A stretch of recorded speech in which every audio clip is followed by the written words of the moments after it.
தோழர்கள் அனைவருக்கும் இனிய மாலை வணக்கம். மார்க்சிய சிந்தனை மையத்தின் சார்பாக உங்களை வருக வருக என வரவேற்கிறேன். இது ஜூன் மாத 2வது அமர்வு 2026. இந்த தலைப்பு ஏற்கனவே பிப்ரவரி மாசத்துல பேசின தலைப்போட தொடர்ச்சி தான் இது. நடுவுல தோழர் சீன பயணங்கள் அப்புறம் மற்ற இதெல்லாம் இருந்ததுனால கொஞ்சம் டிலே ஆயிடுச்சு. அதோட தொடர்ச்சி தான். அதனால அந்த வீடியோவும் இதையும் சேர்த்து பார்த்தா தொடர்ச்சி கரெக்டா தெரியும். கூட்டத்தோட தலைப்பு மலபார் மாப்ளா எழுச்சி, மத கலவரமா வர்க்க போராட்டமா, பகுதி 2. பேச இருப்பவர் நமது தோழர் MC குமரன் அவர்கள். தொடரலாம் தோழர்.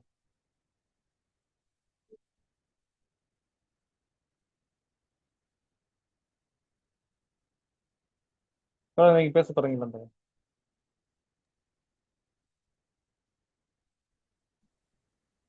அனைவருக்கும் வணக்கம்.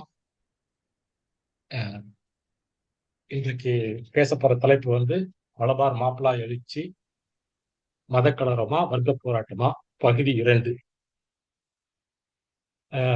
பகுதி 1 23 பிப்ரவரி 2026 அன்றைக்கு பேசினேன். அதுக்கப்புறம் ஒரு 4 மாத இடைவெளி வந்துருச்சு.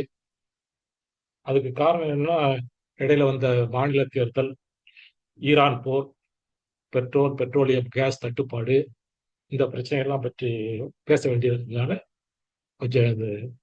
கொஞ்சம் தள்ளி போயிடுச்சு. நான் முதல் பகுதியில் சொன்ன மாதிரியே இங்க மொத்தம் 4 தலைப்புகளில் பேச போறேன். மொத்தம் 2 பகுதியை சேர்த்து அப்படின்னு சொல்லியிருந்தேன்.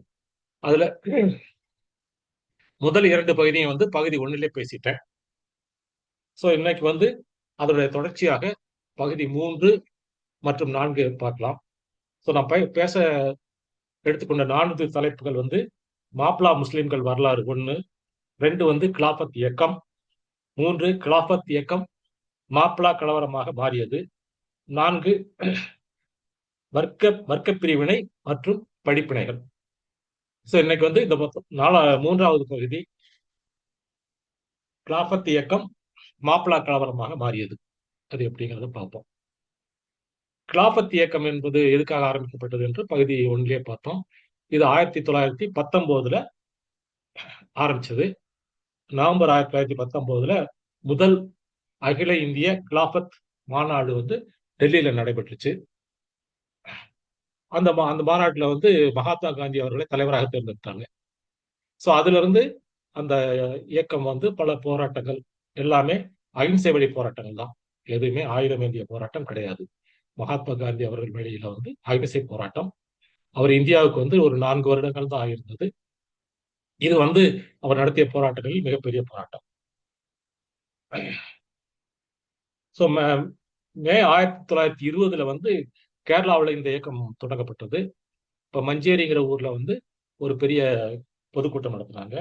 அதே ஆண்டு 1920 ஆகஸ்ட்ல மகாத்மா காந்தி, அன்னி பெசன்ட் அங்க போன்ற தலைவர்களும், கேரளாவை சேர்ந்த மாதவன் நாயர் மற்றும் பல காங்கிரஸ் தலைவர்களும் கலந்து கொண்ட மிகப்பெரிய மாநாடு கோழிக்கோடு நடந்துச்சு. இது ஆகஸ்ட் 1920. ஸோ இந்த மாநாட்டுக்கு பெருந்திரளான கூட்டம் சேர்ந்தாங்க. அதுல பெரும்பகுதியானவர்கள் முஸ்லீம்கள், ஆனா கணிசமான இந்துக்களும் அந்த மாநாட்டில் இருந்தாங்க. காந்தி அவர்கள் கலந்து கொண்டதுனால இந்த மாநாடு ஒரு பெரிய எழுச்சியாக அந்த பகுதியில் பார்க்கப்பட்டது. அத்துடன் கூட கேரளா முழுவதுமாக கிலாபத் கமிட்டிகள் ஆரம்பிக்கப்பட்டது. அந்தந்த ஊர்ல கிலாபத் கமிட்டின்னு ஒன்று ஆரம்பிப்பாங்க. அவங்க அங்க இருக்கக்கூடிய லோக்கல் ஏரியாவில் அவர்களாகவோ அல்லது மொத்தம் மாநில கிலாபத் கமிட்டியுடைய அறிவுரையின் பேரிலோ ஹர்த்தால்களை செய்யறது அல்லது அரசாங்கத்தை எதிர்த்து ஏதாவது ஒரு நடவடிக்கையில் ஈடுபடுறது, இந்த மாதிரி வேலைகள்லாம் அவங்க செஞ்சுட்டு இருந்தாங்க. ஸோ இந்த போராட்டம் முதல்ல காந்திய வழியில தான் நடந்துச்சு. எந்த வன்முறையும் கிடையாது. ஆனால் அங்கிருந்த மாப்ளா முஸ்லீம்கள் எதற்கும் தயாராக இருக்க வேண்டும் அப்படிங்கிற ஒரு மனநிலையில அந்த போருக்கான ஆயத்தங்களை செய்ய ஆரம்பிச்சாங்க. என்ன செஞ்சாங்கன்னா, போர்க்கருவிகளை செய்யறது, அதை சேகரிக்கிறது, மெயினா துப்பாக்கிகள், கத்தி, இந்த 2 ஆயுதங்கள் தான் மெயினா பயன்படுத்தினாங்க. துப்பாக்கியோட கத்தியை தான் அதிக அளவுல தயாரிச்சு அவங்க ஸ்டாக் பண்ண ஆரம்பிச்சிட்டாங்க. இந்த முதல் உலகப் போர் நடந்தது நமக்கு எல்லாத்துக்கும் தெரியும். 1914 இருந்து 1918 வரைக்கும் நடந்துச்சு. இந்த உலகப் போர்ல வந்து Mappila regiment, Malabar regiment, Karnataka regiment போன்ற ரெஜிமெண்ட்டுகள் பங்கேற்றன. அதாவது ராணுவ பிரிவுகள். இது எல்லாம் வந்து பெரும்பகுதியில ஓரளவுக்கு மாப்பிளா முஸ்லீம்கள் இருந்தாங்க. மாப்பிளா ரெஜிமெண்ட் ஃபுல்லாவே அவங்க தான் இருந்தாங்க. ஸோ இவங்க வந்து இந்த போர்ல கலந்து கொண்டதுனால இவர்களுக்கு வந்து அந்த அந்த போர் முறையிலேயே போர் ஆயுதங்களை கையாளுவது, அந்த மாதிரி ஆயுதங்களை கையாள்வது, மெயினா துப்பாக்கியை கையாள்வது, மனிதர்களை கொல்லக்கூடிய டெக்னிக், எப்படி கொல்லணும் அப்படிங்கிற முறை, இதெல்லாம் வந்து அவங்க பார்ட் ஆஃப் ட்ரைனிங்லேயே வந்துருச்சு. ஸோ இவங்கெல்லாம் வந்து அந்த போர் முடிஞ்ச உடனே எல்லாம் ஊர் திரும்பிட்டாங்க. ஊருக்கு திரும்பின உடனே பெரும்பகுதி ஆர்மியில இருக்கிறவங்க கொஞ்ச நாளுக்கு அல்லது பல நாட்களுக்கு வேலை இல்லாம தான் இருப்பாங்க. அப்புறம் தான் அவங்க வேலை தேடி போகணும். அப்போ வர்றப்பே இவங்களுக்கு ரெடிமேடா ஒரு வேலை காத்துட்டு இருந்துச்சு. அது என்னன்னா இந்த கிலாபத் இயக்கத்துல சேர்ந்துட்டு அதுல கிலாபத் வாலண்டியர்ஸ் அப்படின்னு சொல்லி ஒரு குரூப் ஃபார்ம் பண்ணாங்க.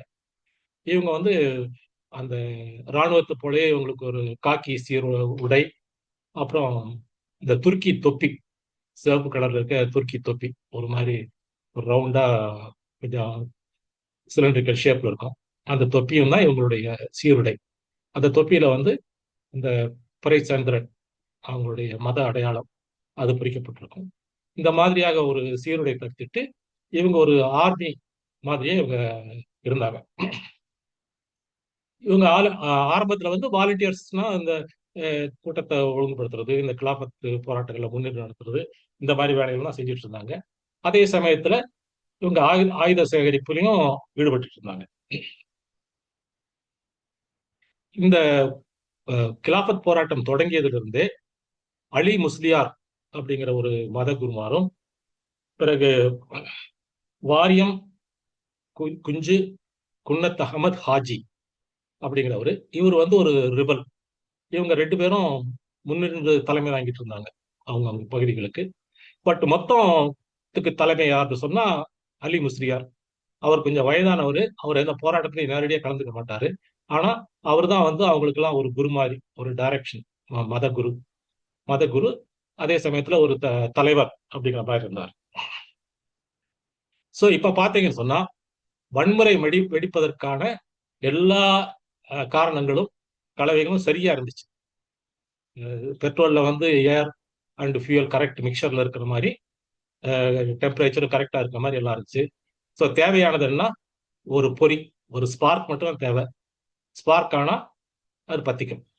அந்த மாதிரி ஒரு நிலைமை இருந்துச்சு. அந்த ஸ்பார்க் வந்து 1921 ஜூலை மாசத்துல மலபார் பகுதியில பூக்கோடு அப்படிங்கிற இடத்துல அந்த ஸ்பார்க் உண்டாச்சு. அந்த ஸ்பார்க் வந்து எப்படி உண்டாச்சுன்னு சொன்னா, அங்கு முகமது அப்படிங்கிற ஒரு கூலி வேலை செய்யக்கூடியவர் வந்து திருமல்லப்பாடு அப்படிங்கிறவருடைய பண்ணையில ஒரு வேலையாளர் இருந்தார். திருமல்லைப்பாடு வந்து எஜமானர், இவர் ஒரு கூலியார். இவர் என்ன ஆனார்னா, இந்த முகமது என்ன செஞ்சார்னா, இவர் அந்த கிலாபத் இயக்கத்தை சேர்த்தார். இது அவருடைய எஜமானருக்கு பிடிக்கல. ஸோ என்ன பண்ணாரு, அவர் வேலையை விட்டு நீக்கிட்டார். யார, முகமத. ஸோ முகமது என்ன செஞ்சாருன்னா, சரி நான் வேலைக்கு விட்டு போறேன், எனக்கு தர வேண்டிய பாக்கி தொகை 350 ரூபாய் திருப்பி கொடுங்க. அதாவது 350 ரூபாய் என்னோட கூலி பாக்கி இருக்கு, அதை கொடுங்க அப்படின்னாரு. அவர் ஏதோ ஒரு கால்குலேஷன் போட்டுக்கிட்டு எஜமானர் வந்து இல்ல இல்ல அவ்வளோலாம் கிடையாது, நான் எதுவும் தர வேண்டியதில்லை அப்படின்னு ஒரு போராட்டம் வந்துச்சு. இவர் ஒரு கணக்கு சொல்ல, அவர் ஒரு கணக்கு சொல்ல, 2 பேர்த்துக்குள்ள தகராறு முத்திடுச்சு. அப்ப இவர் என்ன பண்றாருன்னா, முகமது, எல்லாம் ஆட்கள்லாம் ரெடியா இருக்காங்களே இவர்கிட்ட, போய் இவருடைய சகாக்கள் பல பேரை ஆயுதங்களோட கூட்டிட்டு வந்து அவரை விரட்டி, திருமுல்லைப்பாடை விரட்டி அந்த பணத்தை வாங்கிட்டு போயிட்டார். அவர் தனக்கு சேர வேண்டிய பணம், அது நியாயமாக தனக்கு சேர வேண்டிய பணம் அப்படிங்கிறத நம்பினாரு. அதனால வாங்கிட்டு போயிட்டார். ஸோ இது வந்து அந்த திருமுல்லைப்பாடு என எஜமானருக்கு மிகுந்த கோபத்தை உண்டாச்சு.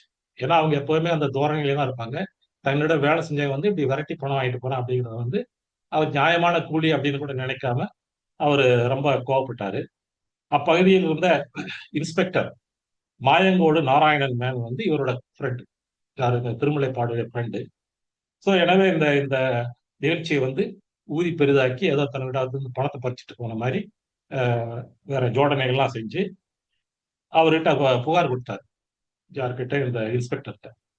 ஸோ இந்த இன்ஸ்பெக்டரும் இவர் சொல்வதெல்லாம் உண்மைன்னு நம்பிட்டு ஏதோ அவங்க ஆயுதங்களோடலாம் வந்தாங்க அப்படின்னு சொன்னா, அப்போ அவங்க வீட்டில் முகமதுடைய வீட்டில் வந்து ஆயுதங்கள்லாம் இருக்கு, துப்பாக்கி அதெல்லாம் இருக்கும் அப்படின்னு சொல்லிட்டு அவர் ஆகஸ்ட் 1, 1921 அந்த தேதியில போய் அவர்கிட்ட அவருடைய வீட்டை சோதனையிட்டார் இந்த இன்ஸ்பெக்டர்.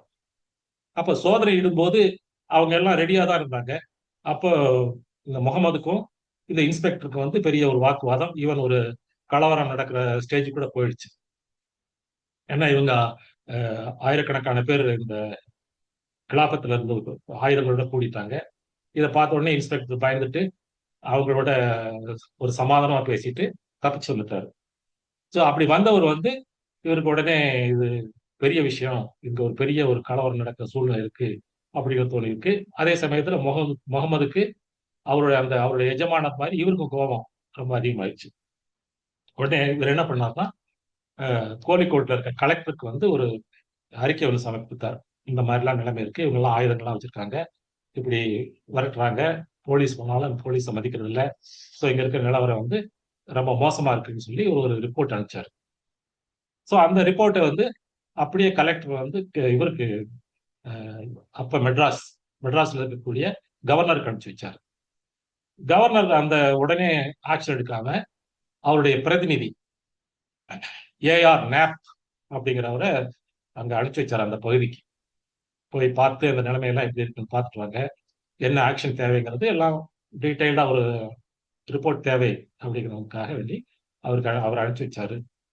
நேப்பும் வந்து அங்க இருக்க நிலைமைகளை வந்து எல்லாத்திட்ட கேட்டு விசாரிச்சுட்டு, நிலைமை ஒன்றும் அவ்வளவு மோசமா இல்லை, நீங்க சொல்ற அளவுக்கு ஒன்றும் மோசம் இல்லை, ஆனாலும் கொஞ்சம் படைப்பிரிவுகளை அங்க அனுப்பிச்சு வைக்கலாம் அப்படின்னு சொல்லி அவருடைய அபிப்பிராயத்தை தெரிவிச்சாரு.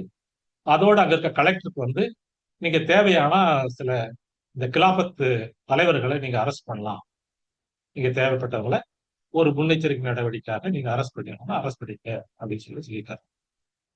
அப்ப என்ன ஆச்சு? அப்ப இந்த மாதிரி அவர் ஒரு ஆர்டர் கொடுத்தாரு.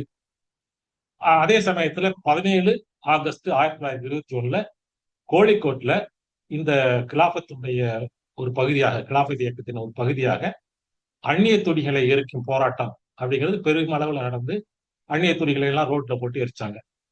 இது கலெக்டருக்கு ஏற்கனவே இருந்த கோபத்தை மேலும் அதிகப்படுத்திடுச்சு.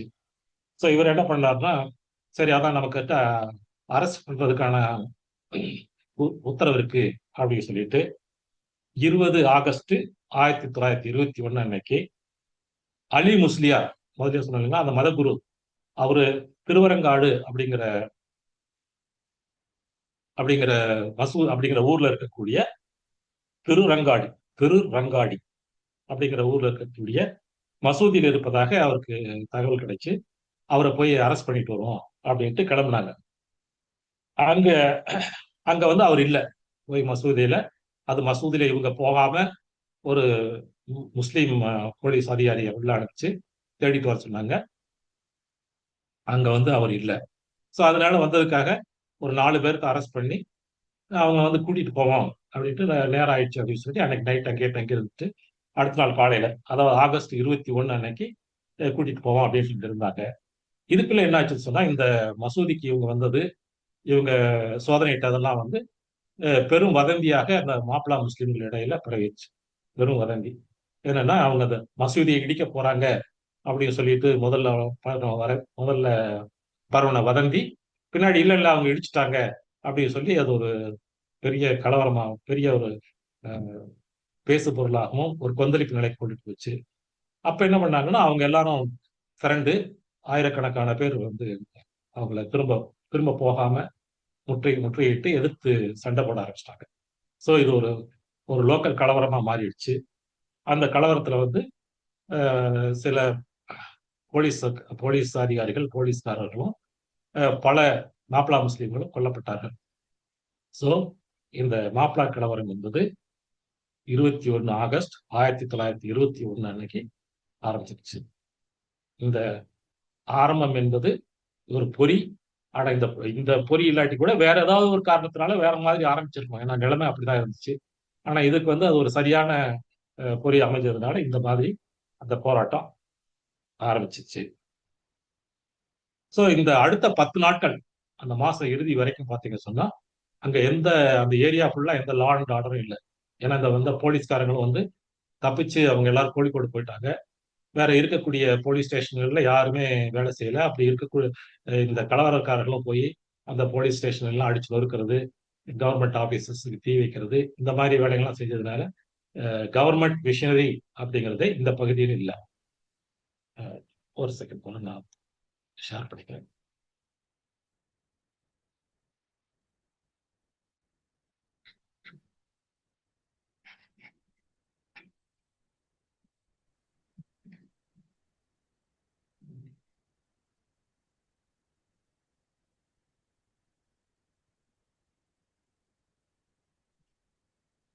So, இந்த கலவரம் என்பது இந்த பகுதியெல்லாம் நடந்துச்சு. எங்கன்னா இந்த கேலிக்கட் சிட்டிக்குள்ள கிடையாது. பட் அந்த ஏரியா கொண்டோட்டி, மாம்பராம், திருரங்காடி இதுதான் அந்த மசூதியை அவங்க போய் முற்றுகையிட்டது. பூக்கோத் பூக்கோத்தூர் பூக்கோத்தூர் தான் அந்த முகமதும் அவருடைய எஜமானர் திருவங்காடு திருவங்காடு அவரு இந்த இடம். மஞ்சேரி இந்த பக்கம் ஈஸ்டர்ன் சைடு பார்த்தீங்கன்னா மன்னார்காடு, ஒட்டப்பாலம் இந்த பகுதி, அதாவது கோயம்புத்தூர் பார்டர் வரைக்கும், இந்த பக்கம் நீலகிரி பார்டர் வரைக்கும் இந்த ஏரியாவில் தான் இந்த கலவரம் நடந்துச்சு. கொச்சின்லயோ கேலிக்கட்லயோ அதற்கு வடப்பகுதியிலயோ இந்த கலவரம் நடக்கல. இந்த பகுதி ஃபுல்லாவே லா அண்ட் ஆர்டர்கிறதே இல்லாமல் அரசாங்கத்துடைய கட்டுப்பாட்டில் இல்லாமல் போயிடுச்சு. ஸோ அந்த ஆகஸ்ட் 1921 அன்றைக்கு மாதம் இறுதியில தான் வந்து பெங்களூர்ல இருந்து ராணுவம் வரவழைக்கப்பட்டது. இவங்க வந்து இப்ப இந்த ராணுவம் வந்து ஒரு ஸ்ட்ரென்த் கிடைச்ச பின்னாடி இவங்க அலி முஸ்லியார் தான் இந்த கலவரத்தெல்லாம் பின்னாடி இருந்து தூண்டுறாரு, ஸோ அவரை அரெஸ்ட் பண்ணணும் ஃபர்ஸ்ட் அப்படின்னு சொல்லிட்டு அலி முஸ்லியாரை அரெஸ்ட் பண்றதுக்காக திரும்பவும் அந்த திருரங்காடி மசூதிக்கு போனாங்க. இப்ப ஆகஸ்ட் 30ஆம் தேதி போயிட்டு அந்த மசூதிக்கு உள்ள போகாம, ஏன்னா அந்த மசூதிக்குள்ள போனோம்னா அது மசூதிய உள்ள போய் ஏதாவது கலவரம் நடக்கும், அப்ப உள்ள உயிர் சேதம் ஏற்படும், அப்ப அது ஒரு பெரிய கலவரமாக மத கலவரமாக வெடிக்கிறதுக்கு வாய்ப்பு இருக்கு அப்படின்னு சொல்லிட்டு ராணுவத்தினர் வந்து வெளியே வெயிட் பண்ணிட்டு அவங்களுக்கு அனௌன்ஸ்மெண்ட் கொடுத்துட்டு இருந்தாங்க, நீங்க வந்து சரண்டர் ஆயிருங்க.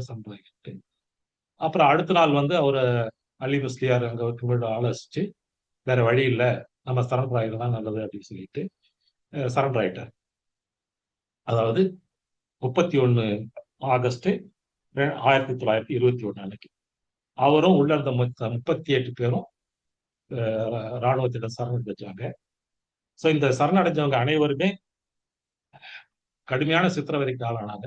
அலிமுசியார் அவர் வயசானவர், அவரை விட்டுட்டு மற்றவங்க இளைஞர்கள் எல்லாம் கடுமையாக தண்டனைக்குள்ளாக்குனாங்க, அடி உதை அந்த மாதிரி. ஸோ இந்த சித்திரவதையில வந்து சில போராளிகள் உயிரிழந்துட்டாங்க, இருக்கிறவங்களும் ஏறத்தாழ நடைமுறை ஆயிட்டாங்க. ஸோ அதுக்கு பின்னாடி என்னாச்சுன்னா அலி முஸ்லியாருக்கு வந்து கோர்ட்டுக்கு கொண்டுட்டு போய் அரசாங்கம் அவங்க வெள்ளைக்காரங்க தான் எது இருந்தாலும் நாங்க சட்டப்படி தான் செய்வோம் அப்படின்னு சொல்லி தங்களை பற்றி பெருமை பேசினாங்க.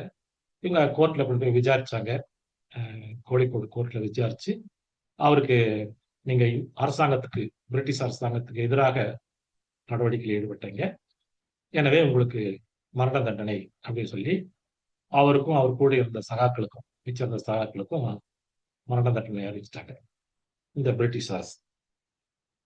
ஸோ இந்த தண்டனை வந்து 22 பிப்ரவரி 1922 அப்படி அன்று அலி முஸ்லியார் மற்றும் அவரோட சேர்ந்த 12 சகாக்கள் கோயமுத்தூர் ஜெயிலில் தூக்கிலிடப்பட்டார்கள்.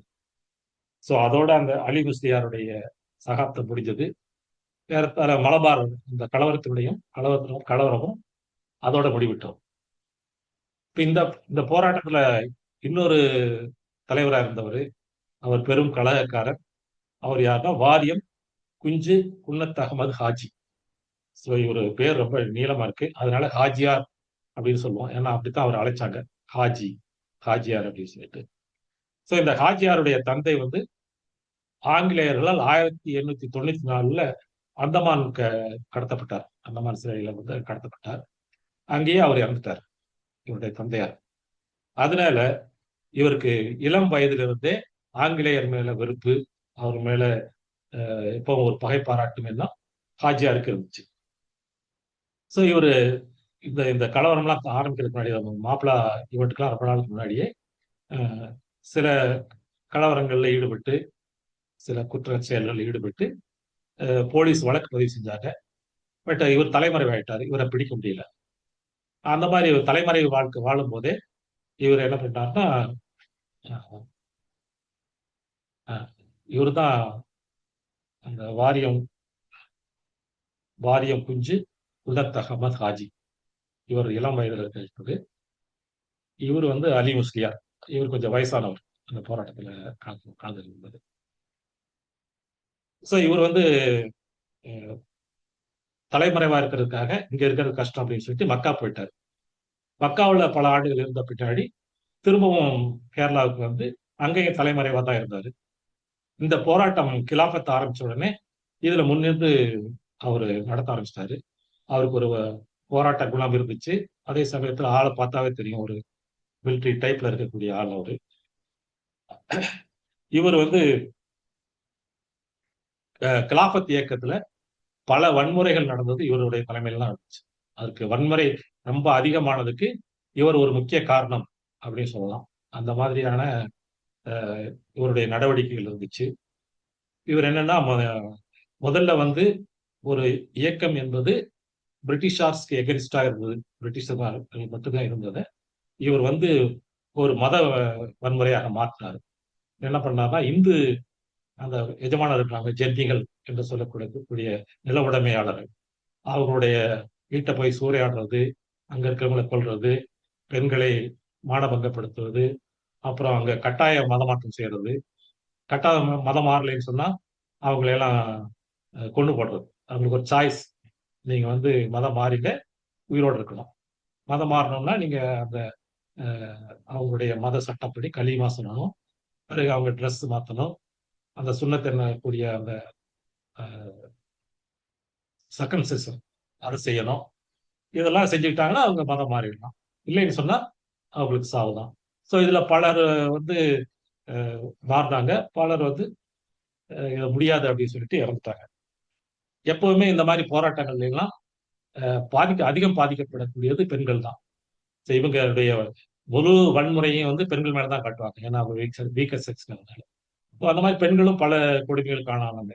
இந்த மாதிரி அவங்களோட ஒத்து போகாத பெண்கள் அல்லது களிமா சொல்லாத பெண்களை எல்லாம் கொண்டு போட்டாங்க.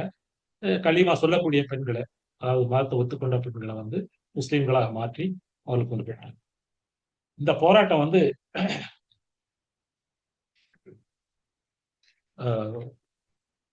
குறுகிய காலம் தான் நடந்துச்சு.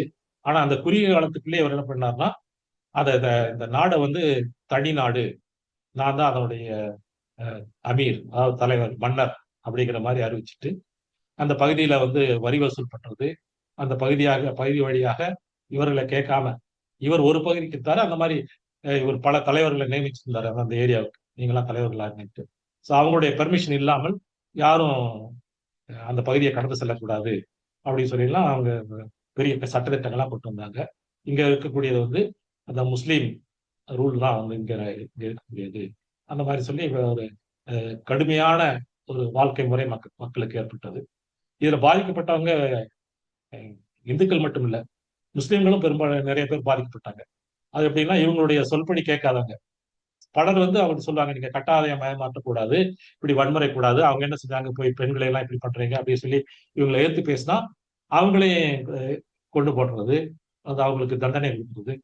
அப்புறம் நிறைய பேர் எப்படி சித்திரவதைக்குள்ளானாங்கன்னா, ஆள்காட்டிகள் அப்படிங்கிற பேர்ல வந்து நிறைய பேர் சித்திரவதைக்குள்ளானாங்க. இது நம்ம ஸ்ரீலங்காவிலையும் எல்டிடி காலத்தில் நடந்ததுதான். மற்றவங்களை விட இந்த ஆள்காட்டிகளுக்கு தண்டனை அதிகம், உடனே அவங்களுக்கு மரண தண்டனை தான். அந்த மாதிரி முஸ்லீம்களா இருந்தவங்களும் இந்துக்களா இருந்தவங்களும் போலீஸுக்கு இராணுவத்துக்கு உடந்தையா இருக்காங்க, இவங்கதான் வந்து இடங்களை சொல்லிக் கொடுக்குறாங்க அப்படின்னு சொன்னவங்களை எல்லாத்தையும் வந்து பிடிச்சு கொண்டு போட்டாங்க. ஸோ இந்த வன்முறைகள் ரொம்ப அதிகமா இருந்துச்சு. இந்த ஏரியா மலப்புரம் அந்த இந்த நடந்த ஏரியா, அந்த வன்முறை நடந்த ஏரியா எல்லாமே மலைப்பகுதிகள், காடும் மலையும் உள்ள பகுதிகள். அந்த மலையில வந்து சாதாரண சோல்ஜர்ஸ்னாலையும் போலீஸ்னாலையும் அவ்வளோ எஃபெக்டிவா போய் அவங்களோட சண்டையிட முடியல, அல்லது பாதுகாக்க முடியல அப்படிங்கிறதுனால அந்த மலைப்பகுதியில பயிற்சி பெற்ற இராணுவ பிரிவினர், பர்மா ரைபிள்ஸ் மற்றும் கூர்கா ரெஜிமெண்ட், இந்த சோல்ஜர்ஸை கொண்டு வந்து பிரிட்டிஷ் படை இறக்கிச்சு. அதாவது பிரிட்டிஷ் என்பது ஒரு மாபெரும் சாம்ராஜ்யம். 1921 அவங்க உலகத்திலேயே ஒரு உலகத்தையே கட்டி ஆண்டவங்க. அவங்களுக்கு வந்து இருக்கக்கூடிய ரிசோர்சஸ்ங்கிறது ரொம்ப பெருசு. அவங்களுக்கு எந்த மாதிரி வேணுமோ, படை வேணுமா, ஆயுதம் வேணுமா, என்னென்ன வகையில வேணும் அப்படிங்கிறதெல்லாம் அவங்களால கொண்டு தெரிவிக்க முடியும். ஸோ இந்த படைப்பிரிவுகளை கொண்டு வந்து இறக்கிட்டாங்க. வேற மாதிரியான படைப்பிரிவு பனிப்பிரதேசத்துல சண்டையிடுறதுக்கு வேணும்னு சொன்னா மேபி கனடாவில இருந்து இங்கிலாந்துல இருந்து கூட சோல்ஜர்ஸ் கொண்டு வந்திருப்பாங்க. அந்த அளவுக்கு அவங்க கிட்ட வசதி இருக்கும். ஸோ இந்த புதுசா வந்த இந்த படைப்பிரிவினர் வந்து இவங்க என்னென்ன இந்துக்களுக்கு செஞ்சாங்களோ அல்லது மற்ற இவர்களுடைய எதிரிகளுக்கு செஞ்சாங்களோ அதே முறையில வந்து இந்த மதமாற்றம் ஒன்றை தவிர மற்ற அனைத்தையும் முஸ்லீம் குடும்பங்களுக்கு மேல செஞ்சாங்க. இந்த பர்மா ரைபிள்ஸும் கூர்கா ரெஜிமெண்ட் இதே மாதிரி போய் அங்க இருக்கவங்களை வீட்டு கொள்றது, கொள்ளையடிக்கிறது, பெண்களை வந்து மானபங்கப்படுத்துவது, இந்த மாதிரியான வேலைகளை இவங்களும் அதே அளவுக்கு அதே ஸ்கேல்ல செஞ்சாங்க. ஸோ அந்த பகுதியே வந்து ஒரு ரணகளமா மாறிடுச்சு. இந்த இந்த நிகழ்வு நடந்தது ஒரு குறுகிய காலம் தான். சொல்லப்போனா ஒரு 4 மாசம் தான் மேக்சிமம். அது எஃபெக்டிவா இருந்தது ஒரு 2-3 மாசம் தான். அந்த பீரியடுக்குள்ளேயே அந்த பகுதியே வந்து ரொம்ப ஒரு ரணகளமா மாறிடுச்சு. ஒரு பெரிய ராணுவம், ஒரு பெரிய வல்லரசுக்கு எதிராக இந்த கழகக்காரர்களால் எதுவும் செய்ய முடியல. இவங்க வந்து ஒரு ஒரு சிறிய குழு அந்த ஏரியாவில். அதுலயும் வந்து நிறைய முஸ்லிம்கள் இவங்க பகுதியிலேயே வந்து அதுக்கு ஒத்துழைப்பு கொடுக்கல. அப்படிங்கிறப்ப இவங்களால அதை நீண்ட நாட்களுக்கு தாக்கு பிடிக்க முடியல. இதுல எத்தனை பேர் இறந்தாங்க அப்படிங்கிறதுக்கு பல விதமான எஸ்டிமேட்ஸ் இருக்கு. ஒரு நார்மலா சொல்றது வந்து ஒரு 10,000 பேர் இறந்திருக்கலாம். அதுல பெரும்பகுதியானவர்கள் வந்து மாப்பிளா முஸ்லிம்ஸ் தான். இராணுவத்தினரும் இந்துக்களும் வந்து ஒரு 800ல இருந்து 1000 பேர் வரைக்கும் இறந்துருக்கலாம் அப்படின்னு சொல்லி ஒரு கணக்கு சொல்றாங்க. ஸோ இந்த மாதிரி வன்முறைகள் நடக்கும்போது இந்த கிலாஃபத் இயக்கத்துக்கு அது வரைக்கும் இவங்க பேசிட்டு இருந்த பூரா கிலாஃபத் இயக்கம் தான் பேசிட்டு இருந்தாங்க. யாருமே வந்து மாப்பிளா கலவரம்னு பேசல. அது கிலாஃபத் கமிட்டி தான், இவங்க எல்லாம் கிலாஃபத் லீடர்ஸ். நாங்க கிலாஃபத் முன்னாடி ஒரு கிலாஃபத் அமைச்சிட்டோம்.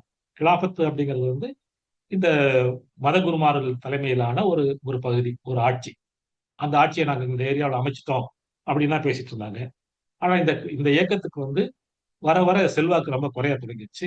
முஸ்லிம்கள் மத்தியிலேயே வந்து இந்த வன்முறைகள், இவங்களுடைய அத்துமீறல்கள், அப்புறம் சட்ட ஒழுங்கு கெட்டதுனால அவங்களுடைய நார்மல் வாழ்க்கை பாதிக்கப்படும்.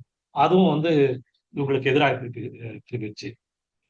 ஸோ இவர் நவம்பர் டிசம்பர் மாசங்கள், நவம்பர் டிசம்பர் 1921 பல இந்த தலைவர்கள், கிலாபத் தலைவர்கள் வந்து கைதானார்கள். 6 ஜனவரி 1922 இவர் இந்த ஹாஜியார் குன்னத் குன்னத் அகமது ஹாஜி அப்படிங்கிறவர் வந்து கைது செய்யப்பட்டார். இவர் பேரை வந்து கொஞ்சம் மாத்தி மாத்தி சொல்லுவாங்க. வாரியம் குன்னத்து குஜி அகமது ஹாஜின்னு சொல்லுவாங்க, அல்லது ஹாஜி குன்னத் அகமது வாரியம் ஹாஜி அப்படின்னு சொல்றவங்க இருக்காங்க. ஸோ இது பல வகையில சொல்லுவாங்க, அதனால நம்ம சிம்பிளா ஹாஜியார் சொல்லிக்கலாம். இவர் ஹாஜியார் வந்து ஜனவரி 6ஆம் தேதி பிடிபட்டாரு. பிடிபட்டு சில நாட்கள்லயே இவர் சுட்டுக் கொல்லப்பட்டார். இவர் ஒரு சகாக்களும் சுட்டுக் கொல்லப்பட்டார்.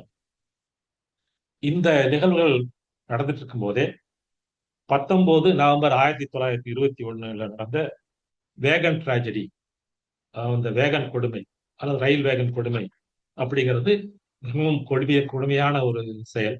மனிதர்கள், நாகரிக மனிதர்கள் நினைத்து கூட பார்க்க முடியாத ஒரு செயல் ஒன்று நடந்துச்சு.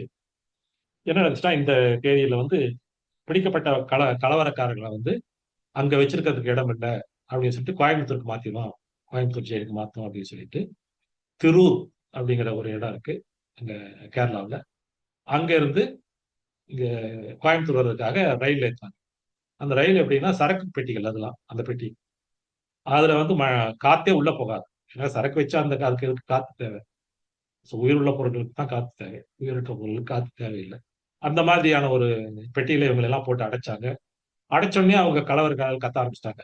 ஏன்னா அங்க உள்ள காத்து சரியா இல்லை, லைட் எதுவுமே இல்லை அப்படிங்கிறதுனால. ஆனா ஆனா இந்த ஓலத்தை அங்க அங்க யாரும் கவனிக்கவே இல்லை. இவங்க ரயில் புறப்படுறப்பவே ரொம்ப தட்டி சத்தம் போட்டாங்க. அப்பவும் அங்க இருக்க போலீஸ்காரர்கள் அதை செய்வெடுக்கவே இல்லை. இந்த ரயில் வந்து சோரனூர் பாலக்காடு வழியாக கோயம்புத்தூருக்கு வந்துச்சு. வர வழியில அங்க நின்றுச்சு, இந்த ஸ்டேஷன் எல்லாம் அந்த ரயில் நின்றுச்சு. அப்ப நிற்கும் போதும் அதுல ஆல்ரெடி இறந்தவர்களை தவிர்த்து மத்தவங்க எல்லாம் பெரிய தட்டி சத்தம் போட்டாங்க. அங்கேயும் இவருடைய கூக்குரலை கேட்கறதுக்கு யாருமே இல்லை. சோ இது பாலக்காடு தாண்டி ஃபர்ஸ்ட் வரக்கூடியது போத்தனூர். போத்தனூர்ங்கிறது கோயம்புத்தூருடைய ஒரு பகுதி. அந்த ஸ்டேஷனுக்கு வரும். இப்ப எப்படி சென்னையில வந்து தாம்பரம் இருக்கோ அந்த மாதிரி தாம்பரம் வந்து ரொம்ப தூரத்துல இருக்கு. பட் இது ஒரு 5-6 கிலோமீட்டர் தான் இருக்கும் கோயம்புத்தூர் ஜங்ஷன்ல இருக்கு. அந்த ஸ்டேஷனுக்கு வரும்போது இந்த பெட்டியை திறந்திருக்காங்க. உள்ள பார்த்தா அங்க இருந்த 65 பேர் எல்லாம் இறந்து பிணமாக கிடந்தாங்க. இந்த நிகழ்வு வந்து அப்போது இந்தியாவே ஒரு பெரிய ஒழுக்கக்கூடிய ஒரு சம்பவமாக அமைஞ்சிருச்சு. நீங்க என்னதான் அவங்களுடைய வன்முறை மேல அவர்கள் செயல் மேல வெறுப்பு இருந்தாலும் இந்த இறந்தவர்கள் எல்லாமே வந்து ஒரு சாதாரண மனிதர்கள். இந்த போட்டோ அப்ப எடுத்தது, இந்த மாப்பிள்ளாறு விலைகளில் எடுத்த போட்டோ. அப்ப இருக்கக்கூடிய இந்த இந்த கைதானவங்களையும் ஈவன் போலீஸ்காரங்களையும் பாருங்களேன், அவங்க எப்படி இருக்காங்கன்ட்டு. எல்லாம் ரொம்ப அப்பாவி ஜனங்கள்.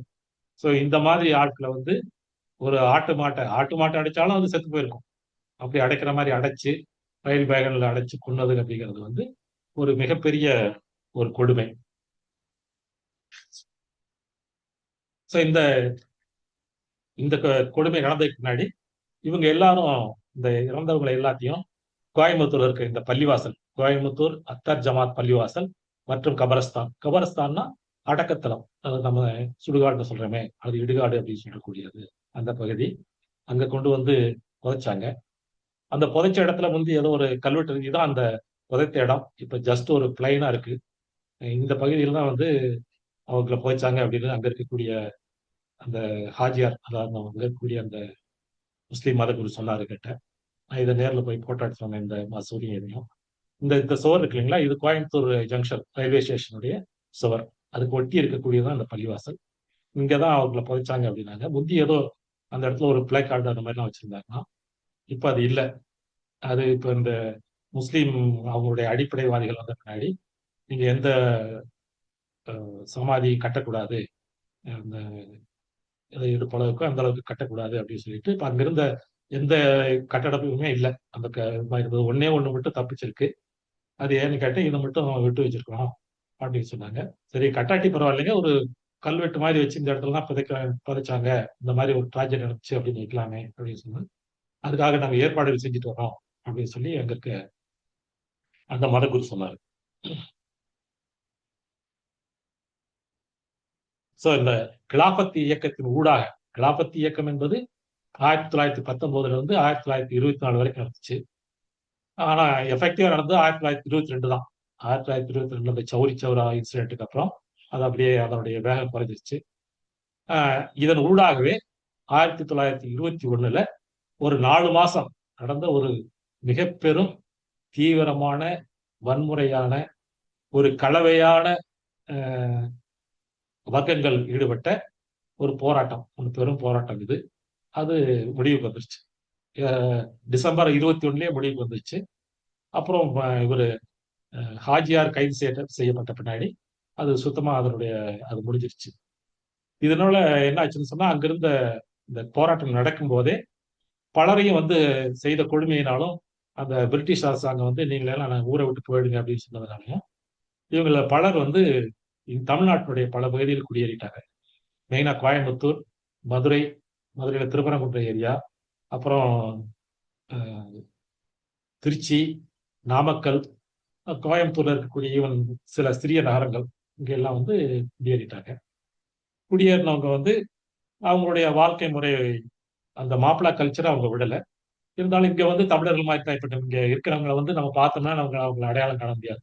ஒண்ணு தமிழ் முஸ்லீம்கள் மாதிரி இருக்கும், இல்லாட்டி ஒரு கேரளா முஸ்லீம் மாதிரி தான் இருக்கும் இல்லையா. அவங்க மாப்பிள அடையாளம் என்பது அவங்களுக்கு செய்ய தெரியாது. இந்த திருப்பரங்குன்றத்துல வந்த பிரச்சனையில கூட இவங்க தான் அதுல அந்த மசூதிக்கு முன்னின்று இருந்தவங்க. அங்க இருக்கக்கூடிய தர்காவை வந்து இவங்க தான் இவங்க கட்டுப்பாட்டு இல்லை, இவங்க தான் பெருந்திரளானவர்கள் அதுல வந்து பங்கேற்கிறது, அங்க இருக்கக்கூடிய நிகழ்ச்சிகள்ல வந்து இவங்க பங்கேற்கிறது, அந்த மாதிரிலாம் செஞ்சுட்டு இருந்தாங்க.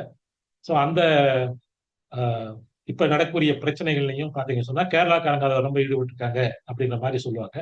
அதெல்லாம் அங்கிருந்து இடம்பெயர்ந்து வந்த மாப்ளா முஸ்லிம்கள் தான்.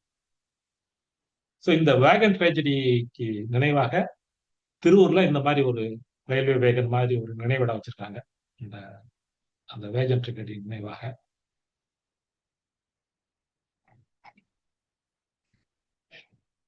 ஸோ இதான் வந்து அங்க நடந்த நிகழ்வு. இப்படி ஒரு போராட்டம், சாதாரண அகிம்சை போராட்டமாக இருந்தது வந்து பெரிய வன்முறையில போய் முடிஞ்சிச்சு கடைசியில. ஸோ இந்த போராட்டத்திலிருந்து விளைவுகள் என்ன, படிப்பினைகள் என்ன அப்படின்னு பார்த்தோம்னு சொன்னா, இந்த போராட்டம் நடந்தது ஒரு காந்தியடிகளுடைய தலைமையில ஒரு அகிம்சை போராட்டம் நடந்துச்சு. அதே லெவல்ல போயிருந்துச்சுன்னு சொன்னா இது வேற விதமா நடந்திருக்கும். ஆனால் அங்கு ஏற்கனவே இருந்த அந்த நில உடைமையாளர்களுக்கும் அந்த விவசாய கூலிகளுக்கும் இருந்த ஒரு ஒரு வர்க்க பகைமை வந்து இந்த போராட்டத்தை திசை திருப்பி அது ஒரு வன்முறை போராட்டமாக கொண்டு போயிடுச்சு. அப்ப இருந்த அந்த விவசாய கூலிகளுக்கு வந்து வேற வழி தெரியல, எப்படி எடுத்து போராடணும் அப்படிங்கக்கூடிய ஒரு சரியான போக்கு தெரியல. அதுக்கு தலைமையேற்றவர்களும் அதுக்கு சரியான வழிகாட்ட முடியல. அதனால இந்த எதிரி யாரு, அவர் கூட எப்படி போராட்டம் நடத்தணும் அப்படிங்கிறதனுடைய அந்த விவரங்கள் எல்லாம் இல்லாமல் இவங்க இப்படி ஒரு போராட்டம் நடத்தி அதுல இத்தனை பேர் கொல்லப்பட வேண்டியதாயிருச்சு. சுமார் 45,000 பேருக்கு மேல இவங்க ஜெயிலுக்கு போயிட்டாங்க. அப்புறம் ஜெயிலுக்கு போனவங்க எல்லாம் கொஞ்சம் பேர் ரிலீஸ் ஆகி அப்புறம் எல்லாம் வந்த பின்னாடி அவங்க நார்மல் வாழ்க்கைய ஆரம்பிச்சிட்டாங்க. ஸோ இப்ப இது பார்த்தோம்னு சொன்னா ஆரம்பத்துல ஒரு வர்க்க போராட்டமாக தான் ஆரம்பிச்சது. அந்த வர்க்க போராட்டம் போக போக ஒரு மத போராட்டமாக மாறிடுச்சு. இது விவசாய கூலிகளுக்கும் நில உடைமையாளருக்கும் இருந்த ஒரு பகைமை வந்து பின்னாடி அது கூலி விவசாயிகளுக்கும் அல்லது இந்த மாப்ளா முஸ்லிம்களுக்கும் பிரிட்டிஷ் ஏகாதிபத்திய முதலாளித்துவம் அதற்கு மானிய ஒரு போராட்டமா நடந்துச்சு. ஸோ அவ்வளவு பெரிய முதலாளித்துவ ஏகாதிபத்தியத்தை எதிர்த்து இந்த மாப்பிளாக்களால ஒன்றும் செய்ய முடியாது, செஞ்சிருக்க முடியாது. இவங்க என்னதான் பிளான் பண்ணாலும் வன்முறையின் மூலம் இவர்கள் எதையும் சாதித்திருக்க முடியாது. அப்போ அவங்க என்ன செஞ்சிருக்கணும் அப்படின்னு சொன்னா அதை நம்ம இப்ப சொல்ல முடியாது. ஏன்னா அப்ப இருந்த நிலைமையில வந்து இதான் நடந்திருக்கும். மார்க்ஸ் சொன்ன மாதிரி ஒரு முதிர்ச்சி அடையாத சமுதாயம் அல்லது முன்னேற்றம் அடையாத சமுதாயத்துல வந்து எந்த போராட்டமும் எந்த நிகழ்வும் வந்து மதம் மூலமாகவும் அரசியல் மூலமாகவும் தான் நடைபெறும் அப்படின்னு சொல்லியிருக்காரு. கொஞ்சம் வளர்ந்துச்சுன்னா அரசியல் மூலமா வரும், ரொம்ப பிரிமிட்டிவா இருந்தா மதம் மூலமாக தன்னை வெளிப்படுத்திக் கொள்ளும். அதுதான் வந்து எக்ஸாக்டா இந்த மலபார் போராட்டத்துல நடந்தது.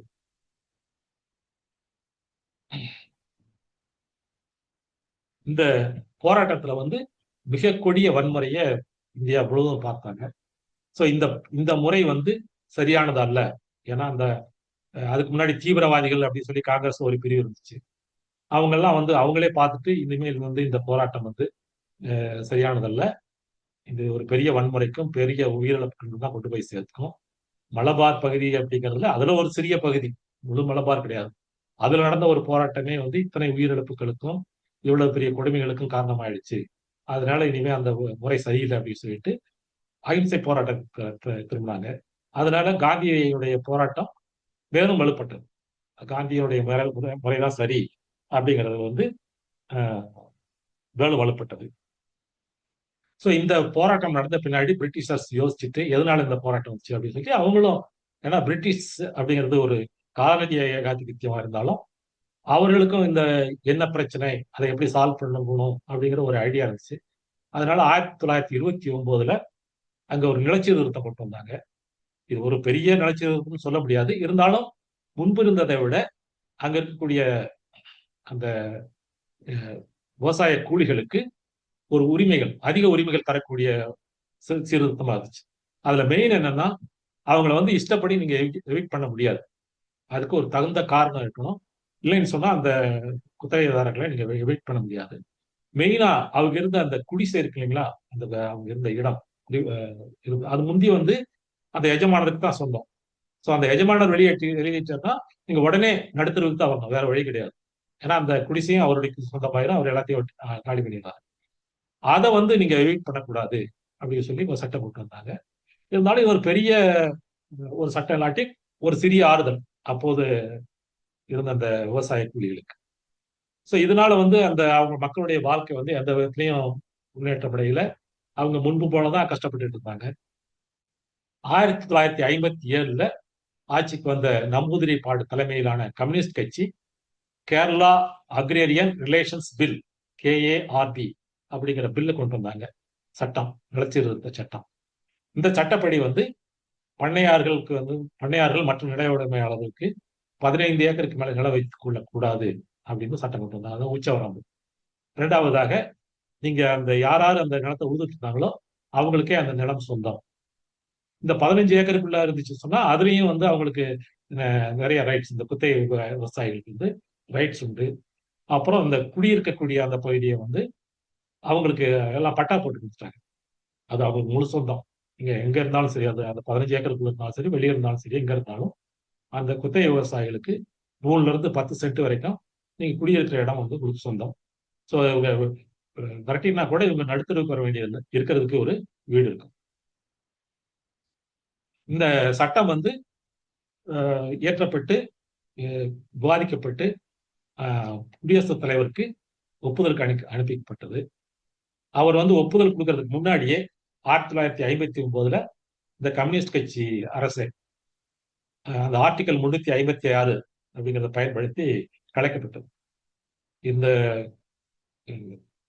பொம்மை கேஸ் வர்றதுக்கு முன்னாடி இந்த இந்த ஆர்டிக்கலை பயன்படுத்தி மாநில அரசுகளை கலைக்கிறது அப்படிங்கிறது ரொம்ப சாதாரணமா இருந்துச்சு. அந்த கேஸ்ல வந்து இந்த மாதிரி கலைக்க கூடாது அப்படின்னு உத்தரவு வந்ததுக்கு முன்னாடி இப்ப பெரும்பகுதி இந்த மாநில ஆட்சிகளை கலைக்கிறது அப்படிங்கிறது நடக்கிறது இல்லை. இந்த ஆர்டிக்கலை பயன்படுத்தி முதலாக சுதந்திர இந்தியாவில் கலைக்கப்பட்ட அரசு நம்பூதிரிப்பாடு தலைமையிலான காங்கிரஸ் கம்யூனிஸ்ட் அரசு. ஸோ இதுக்கு அப்புறம் திரும்ப காங்கிரஸ் ஆட்சிக்கு வந்தாங்க. இவங்க 1963 இந்த நிலச்சீர்திருத்த சட்டத்தை பல வகையில நிறுத்து போக செய்யக்கூடிய அளவுல நிறைவேற்றினாங்க. அது வந்து உண்மையாக ஒரு அவங்க கூலி விவசாயிகளுக்கு பெரும் நன்மை தரக்கூடியதா இல்லை. பிறகு 1963 அச்சுத மேனன் அரசு, கம்யூனிஸ்ட் அரசு வந்து இந்த சட்டத்தை முழுமையாக அந்த முதல்ல அவங்க என்ன நினைச்சாங்களோ அதனால முழுமையா நிறைவேற்றினாங்க. அதனால மாப்பிள்ளைகளுக்கு வந்து அந்த நிலையற்ற தன்மை அப்படிங்கிறது போயிடுச்சு. ஒரு நிலையான விவசாயம் இருக்கலாம், நம்ம நிலையா இருக்கலாம், நம்ம பயப்பட தேவையில்லை அப்படிங்கிற மாதிரி நிலைமை வந்துச்சு. பலருக்கு சொந்த நிலம் கிடைச்சது. ஏன்னா இந்த பிச்சவரம்பு சட்டத்துல அதிகமான நிலங்கள் வச்சிருக்கலாம் அரசு கைப்பற்றி அதை அந்த உழுவவர்களுக்கு மற்ற சிறுபான்மையர், ஷெட்யூல் காஸ்ட், ஷெட்யூல் ட்ரைப்ஸ் அந்த மாதிரி அவங்களுக்கு அதெல்லாம் பிரிச்சு கொடுத்துட்டாங்க. அதனால அவங்க நிலம் இல்லாதவங்க கூட ஒரு சிறு நிலத்துக்கு உடைமையாளர்களாக மாறிட்டாங்க. இருந்தாலும் மாப்பிள்ளாக்களுக்கு இதனால ஒரு பெரிய பொருளாதார முன்னேற்றம் அடைஞ்சிட்டு சொல்ல முடியாது. ஏன்னா விவசாயம் என்பதே அவ்வளவு வருமானம் அதிகம் இல்லாத, லாபம் அதிகம் இல்லாத ஒரு தொழில். அதுல இந்த மாதிரி சிறு நிலத்தை வச்சுட்டு இவங்களால என்ன செய்ய முடியும்? அதனால அவங்களுடைய நிலைமை வந்து ஒரு முன்னேற்றம் இருந்தது.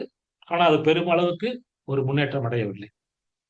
ஸோ 1970களில் வளைகுடா நாட்டுல எண்ணெய் வளத்தினால ஒரு பெரிய பொருளாதார முன்னேற்றம், ஒரு பெரிய கட்டுமான பணிகள் அந்த மாதிரி பெரிய அளவுக்கு நடைபெற்றது.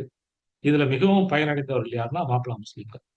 இவங்கெல்லாம் ஆல்ரெடி முஸ்லீம்கள் என்பதாலும் அந்த அரபு ஒரு லிங்க் இருக்குது அப்படிங்கிற ஒரு எண்ணத்தினாலையும் இவங்க எல்லாருமே அங்க வேலைக்கு போயிட்டாங்க. வேலைக்கு போனதுனால அங்கிருந்து அனுப்பக்கூடிய பணம், ரெமிட்டன்சஸ் வந்து டைரக்டா அவங்க குடும்பத்துக்கு போயிடும். அதுக்கு எந்த வரி எதுவுமே கிடையாது. ஏன்னா இந்திய அரசாங்கத்துக்கு ஃபாரின் எக்ஸ்சேஞ்ச் தேவை அப்படிங்கிறதுனால அதுக்கு எந்த வரியும் போடாம நேரடியாக அவங்க குடும்பத்துக்கு போயிடுச்சு. ஸோ இவங்க ஓவர பீரியடை வந்து அதை சேமிச்சு வச்சு வீடுகள் கட்டுறது, நிலங்கள் வாங்குறது, சிறு வியாபாரங்கள் தொடங்குறது அப்படின்னு ஆரம்பிச்சு அவங்க இந்த ஏழைகள் அப்படிங்கிறது வந்து ஒரு மத்திய வர்க்கம் அப்படிங்கிற அளவுக்கு வந்துட்டாங்க, நடுத்தர வர்க்கம் அப்படிங்கிறதுக்கு வந்துட்டு. அப்புறம் அதுல பலர் என்ன கொஞ்சம் நல்லா சேமிச்சு வைத்தவங்க எல்லாம் வந்து பிசினஸ்லையும் வேற தொழில்களையும் அதை ஆரம்பிச்சிட்டாங்க. பெரிய நகைக்கடைகள், துணிக்கடைகள் இதெல்லாம் ஆரம்பிச்சு இப்போ மலபார் கோல்ட் அப்படிங்கிறதெல்லாம் அந்த மாப்பிளா முஸ்லீம்கள் ஆரம்பிச்சிருக்க அந்த ஒரு நிறுவனம். அந்த மாதிரி அவங்க எல்லாரும் முன்னேறிட்டாங்க. இது ஆரம்பத்துல போனவங்க எல்லாருமே வந்து ஒரு சாதாரண கூலி தொழிலாளிகள் தான். ஏன்னா அதிகம் படிச்சவங்க யாரும் கிடையாது. அவங்க ஒரு ஜெனரேஷன் 70 அப்படி போனாங்கன்னு சொன்னா, இதே வந்து 80கள் 90களில் வந்து அடுத்த ஜென்ரேஷன் போது அவங்க படித்தவர்களாகும் சூப்பர்வைசர், இன்ஜினியர்ஸ், டாக்டர்ஸ் இந்த மாதிரியான பதவிகளுக்கு அதே கல்ஃப் கண்ட்ரிஸ்க்கு போக ஆரம்பிச்சாங்க. அப்ப இன்னும் வந்து அவர்களுடைய அஹ், பொருளாதாரம் முன்னேறியது. இப்ப நீங்க மலபார் பகுதிக்கு போனீங்கன்னு சொன்னா எல்லாம் பெரிய பெரிய பங்களாக்களை நீங்க ரோட் சைடு, வில்லேஜ் சைடு எல்லா சைடும் பார்க்கலாம். ரொம்ப அழகான பெரிய பங்களாக்கள் அதெல்லாம் இவங்களுடைய தான். இந்த பொருளாதார முன்னேற்றம் வந்து இங்க இந்தியாவில் இல்ல, கல்ஃப் கண்ட்ரீஸ் நடந்த ஒரு அஹ், பொருளாதார மாற்றத்தினால உங்களுக்கு ஏற்பட்டுச்சு. இந்த இந்த முக்கிய தீவிர போராட்டத்தை வந்து வர்க்க ரீதியாக புரிந்து கொள்வது என்பது ரொம்ப அவசியம். நமக்கு மட்டுமில்ல, அனைத்து தரப்புக்கும் இது ரொம்பவும் அவசியமான ஒரு விஷயம். இது வர்க்க போராட்டத்தை புரிஞ்சு கொள்ள வேண்டும். வேற நீங்க அதை மத போராட்டம்னு புரிஞ்சுக்கிட்டா மத போராட்டமாக அது மாறியது. அது ஏன் மாறியது அப்படிங்கிற காரணத்தை நம்ம தெரிஞ்சுக்கணும். அது வந்து நம்ம அனைவருக்கும் ரொம்ப முக்கியமானது. ஆனா அதே சமயத்துல மத அடிப்படைவாதிகள், மெயினா இந்துத்துவவாதிகள் என்ன பண்ணுவாங்கன்னா, அதை அவங்க வழியில இன்டர்பிரேட் பண்றாங்க. என்ன பண்றாங்கன்னா, இவங்கெல்லாம் வந்து வன்முறையாளர்கள், இவங்க இப்படிதான் செய்வாங்க, இவங்களை வந்து நம்ம சரியான முறையில கண்ட்ரோல் பண்ணீங்கன்னு சொன்னா நமக்கு எல்லாத்துக்கும் பிரச்சனை அப்படிங்கிற மாதிரி அதை கொண்டுட்டு போறாங்க. அது வந்து அது சரியான ஒரு வியூ கிடையாது. சரியான வியூ என்னன்னா, இது வர்க்க போராட்டமாக ஆரம்பித்தது, அது எப்படியெல்லாம் மாறுச்சு அப்படின்னு சொல்றதுதான் பார்க்கணும். கடைசியில வந்து as usual நேரு சொன்ன மாதிரி, நீங்க என்னதான் சொன்னாலும் அவங்க வெள்ளைக்காரங்க வந்து ஒரு காலனிய முதலாளித்துவம், அவங்களுக்கு முன்னாடி இந்த நிலப்பரப்புகளோ நிலப்பரப்பு கூலிகளோ முன்னாடி நிற்க முடியாது. அதை எதிர்த்து போராடுறது வந்து ஒரு வளர்ந்து வரக்கூடிய அடுத்த ஒரு முதலாளித்துவத்தினால தான் முடியும். ஆனா இப்ப இந்த இந்துத்துவவாதிகள் சொல்லக்கூடிய அந்த தரப்பு இருக்குன்னா, இந்த போராட்டம் இதே மாதிரி வன்முறைகள் வந்து இந்துக்கள் மீது நம்ம சரியா கவனமா இல்லாட்டி கட்டவிழ்த்து விடப்படும், நம்மளும் இதே மாதிரியான மத மாற்றம் இதுக்கெல்லாம் ஆளாக்கப்படுவோம் அப்படின்னு சொல்லி இவங்க சொல்லக்கூடிய கதைகள் எல்லாம் வந்து அது சரியானதில்லை. இப்போது அப்படி நடக்கிறதுக்கு வாய்ப்பு இல்லை. ஏன்னா அது வந்து அந்த வளர்ச்சியடையாத ஒரு சமுதாயத்துல தான் அப்படி நடக்கிறதுக்கு பாசிபிலிட்டி. இப்ப நம்ம ஓரளவுக்கு வளர்ந்த முதலாளித்துவ சமுதாயம், இங்க வேற மாதிரி நடக்கும், போராட்டங்கள் நடக்கும், வேற இதை விட கொடுமையான வன்முறைகள் கூட நடக்கலாம். ஆனா அதுக்கு வந்து மதம் காரணமாக இருக்காது, அது வேற மாதிரி தான் நடக்கும்.